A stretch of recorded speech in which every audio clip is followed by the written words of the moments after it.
2023లో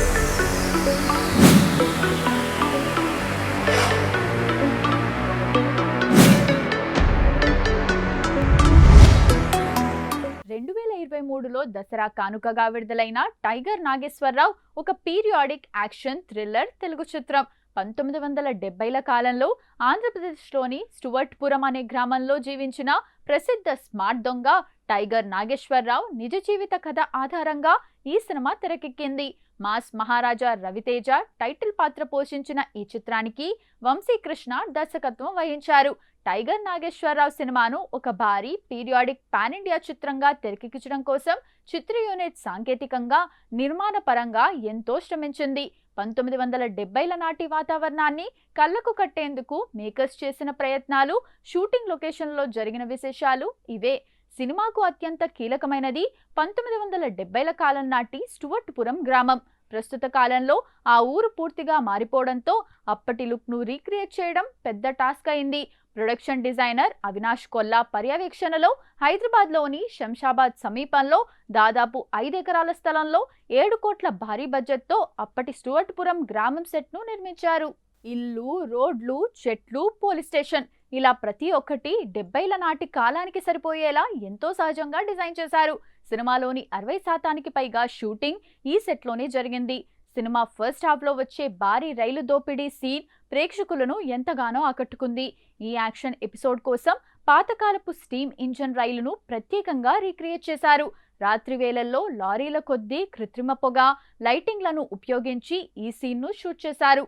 Peter Haynes నేతృత్వంలో కదిలే రైలుపై రవితేజ చేసిన రియల్ స్టంట్స్ ఈ సీక్వెన్స్కు హైలైట్గా నిలిచాయి. ఒక భారీ యాక్షన్ సీక్వెన్స్ చిత్రీకరిస్తున్నప్పుడు రవితేజ ప్రమాదవశాత్తు సేఫ్టీ రోప్కు తట్టుకొని కింద పడ్డారు. ఈ ప్రమాదంలో ఆయన మోకాలికి తీవ్ర గాయమైంది. వైద్యులు ఆయనకు దాదాపు 10 కుట్లు వేశారు. కనీసం కొన్ని వారాల పాటు కూడా విశ్రాంతి తీసుకోవాలని సూచించారు. అయితే సెట్లో ఫైట్ మాస్టర్ పీటర్ హేన్స్ మరియు వందలాది మంది ఫైటర్ల డేట్స్ వృధా కాకూడదని భావించిన రవితేజ కేవలం కొన్ని రోజుల గ్యాప్లోనే నొప్పిని భరిస్తూ మళ్లీ సెట్స్కి వచ్చి ఫైట్ సీన్స్ పూర్తి చేశారు. రవితేజ డెడికేషన్ చూసి యావత్ చిత్ర యూనిట్ ఆశ్చర్యపోయింది. సినిమాలోని కొన్ని కీలకమైన ఎమోషనల్ సీన్స్ మరియు పల్లెటూరి వాతావరణం కోసం చిత్ర యూనిట్ విశాఖపట్నం సమీపంలోని అరకులోయ మరియు అనంతగిరి ప్రాంతాల్లో షూటింగ్ జరిపింది. అక్కడ వ్యూ పాయింట్స్, హరిత రిసార్ట్స్ ప్రాంగణంలో పీరియాడిక్ లుక్ వచ్చేలా కొన్ని మార్పులు చేసి లొకేషన్స్ డిజైన్ చేశారు. రవితేజ అరకు వచ్చారని తెలిసి చుట్టుపక్కల గిరిజన గ్రామాల ప్రజలు ఆయన్ను చూడడానికి వేలాదిగా తరలివచ్చారు. కథ ప్రకారం టైగర్ నాగేశ్వరరావు ఢిల్లీలోని దేశ ప్రధానమంత్రి కార్యాలయంలోనే దొంగతనం చేస్తానని సవాల్ విసురుతాడు. దీనికోసం ఢిల్లీలోని నార్త్ అండ్ సౌత్ బ్లాక్ నాటి పాత పార్లమెంట్ వాతావరణాన్ని ప్రతిబింబించేలా రామోజీ ఫిల్మ్ సిటీలో ఇంటీరియర్ సెట్స్ వేశారు. బాలీవుడ్ సీనియర్ నటుడు అనుపమ్ ఖేర్ ఈ సెట్స్లోనే రవితేజతో వచ్చే కీలకమైన మైండ్ గేమ్ సీన్లలో పాల్గొన్నారు. టైగర్ నాగేశ్వరరావు సినిమా చాలా సీరియస్, రగ్గడ్ మరియు యాక్షన్ బ్యాక్డ్రాప్లో సాగినప్పటికీ మాస్ మహారాజా రవితేజ సెట్స్లో ఉంటే అక్కడ నవ్వులకు కొదవ ఉండదు. రవితేజ ఎనర్జీ, నూతన నటీనటులతో ఆయన ప్రవర్తించిన తీరు వల్ల షూటింగ్ లొకేషన్లో జరిగిన కొన్ని సరదా విశేషాలు ఇవే. ఈ సినిమాలో బాలీవుడ్ సీనియర్ నటుడు అనుపమ్ ఖేర్, జీషు సేన్ గుప్తా, నుపుర్ సనన్ లాంటి వేర్వేరు పరిశ్రమల నటులు నటించారు. వీరందరి కోసం రవితేజ ప్రతిరోజు షూటింగ్ సెట్స్కి రకరకాల ఆంధ్ర వంటకాలను, ముఖ్యంగా ఘాటైన నాన్ వెజ్ ఐటమ్స్ను ప్రత్యేకంగా తెప్పించేవారట.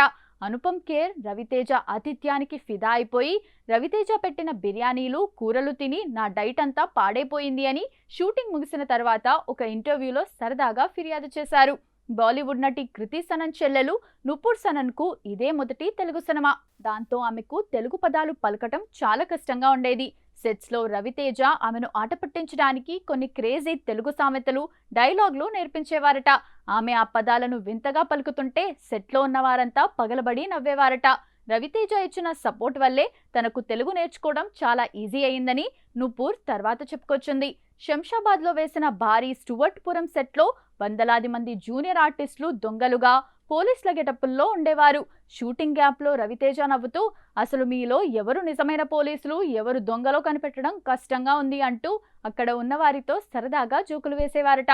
కొన్నిసార్లు డైరెక్టర్ వంశీకృష్ణ షాట్ కోసం వెతుకుతుంటే రవితేజ పోలీస్ డ్రెస్లో ఉన్న ఆర్టిస్టుల వెనక దాక్కొని డైరెక్టర్కే దొరకకుండా చిన్న పిల్లల్లా ప్రాంక్స్ చేసేవారట. చాలా కాలం తర్వాత రేణు దేశాయ్ ఈ సినిమా ద్వారా టాలీవుడ్లోకి రీఎంట్రీ ఇచ్చారు. ఆమె హేమలత లవణం అనే ఒక పవర్ఫుల్ సోషల్ యాక్టివిస్ట్ పాత్రను పోషించారు. ఆమె సెట్స్కి వచ్చిన మొదటి రోజున రవితేజ ఆమెకు గ్రాండ్ వెల్కమ్ చెప్పారు. పాత రోజులను గుర్తు చేసుకుంటూ ఇద్దరు నాన్ స్టాప్ గా ముచ్చట్లు పెట్టేవారట. రవితేజ కామెడీ టైమింగ్ కు రేణు దేశాయ్ సెట్ లో ఎక్కువసార్లు నవ్వుతూనే కనిపించేవారని చిత్ర యూనిట్ చెప్పింది.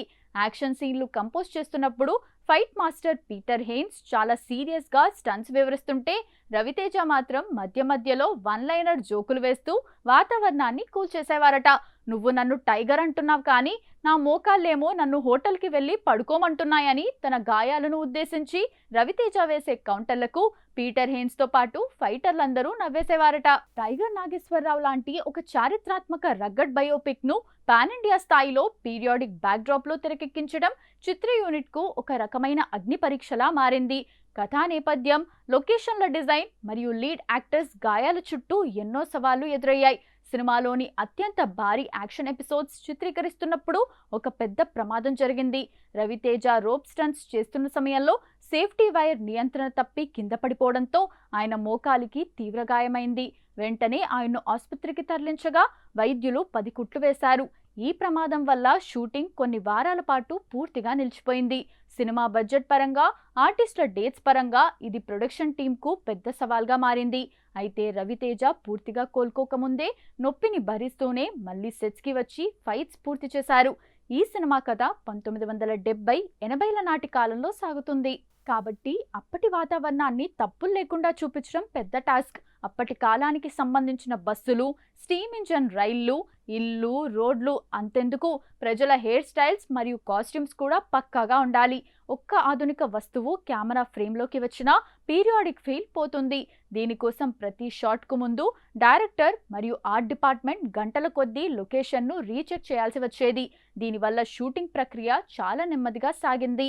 ఈ సినిమా ప్రకటన వచ్చిన కొత్తలో నిజ జీవిత టైగర్ నాగేశ్వరరావు కుటుంబ సభ్యుల నుండి, అలాగే స్టువర్ట్పురం గ్రామానికి చెందిన కొందరు వ్యక్తుల నుండి చిన్నపాటి వ్యతిరేకత ఎదురైంది. నాగేశ్వరరావును కేవలం ఒక క్రూరమైన దొంగగా, విలన్గా చూపిస్తే ఊరుకునేది లేదని వారు కోర్టును కూడా ఆశ్రయించారు. దాంతో కథలో ఎవరి భావాలు దెబ్బతినకుండా నిజ జీవిత సంఘటనలకు సినిమా లిబర్టీని జోడించి స్క్రిప్ట్లో చాలా మార్పులు చేయాల్సి వచ్చింది. ఇక ఈ లీగల్ మరియు సోషల్ ఇష్యూస్ మేకర్స్ ను కాస్త ఒత్తిడికి గురిచేశాయి. సినిమాలోని చాలా వరకు దోపిడీ సీన్లు, యాక్షన్ బ్లాకులు రాత్రి వేళల్లోనే జరుగుతాయి. శంషాబాద్ ఓపెన్ ల్యాండ్లో వేసిన స్టువర్ట్పురం సెట్లో దాదాపు 40 నుండి 50 రాత్రుల పాటు నాన్ స్టాప్గా షూటింగ్ చేశారు.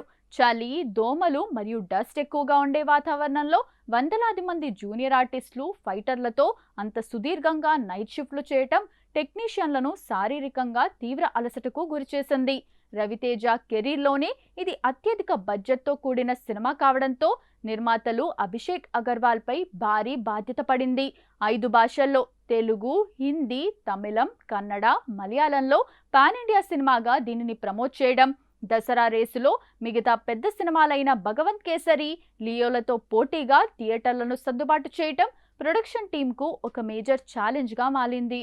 టైగర్ నాగేశ్వరరావు సినిమా బాక్సాఫీస్ వద్ద ఫ్లాప్గా నిలిచింది. రవితేజ కెరీర్లోనే అత్యంత భారీ బడ్జెట్తో పాన్ ఇండియా స్థాయిలో ఎంతో ప్రతిష్టాత్మకంగా తెరకెక్కినప్పటికీ ఈ చిత్రం కమర్షియల్గా ఆశించిన విజయాన్ని అందుకోలేకపోయింది.